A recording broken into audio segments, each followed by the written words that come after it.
Matagumpay na namahagi ng relief goods ang First PMFC Warriors of the North sa mga residente ng Barangay Uwak, Asturias, Cebu noong alas 4 ng hapon na tumugon sa mga agarang pangangailangan ng mga naapektuhan ng Bagyong Tino. Ang operasyon ay pinangunahan ni Police Corporal Roy C. Antabo sa ilalim ng pamumuno ni Police Lieutenant Colonel Arnold Ponce Valenzuela, Force Commander ng 1st Provincial Mobile Force Company, Cebu Police Provincial Office.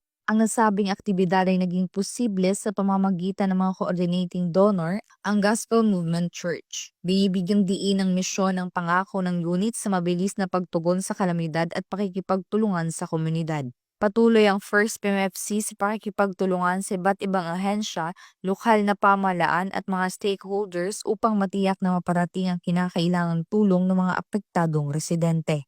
Mula dito sa Central Visayas, ako yung Police News Network Correspondent, Patrolwoman Judith Nicanor, alagad ng batas, tagataguyod ng Balitang Pulis.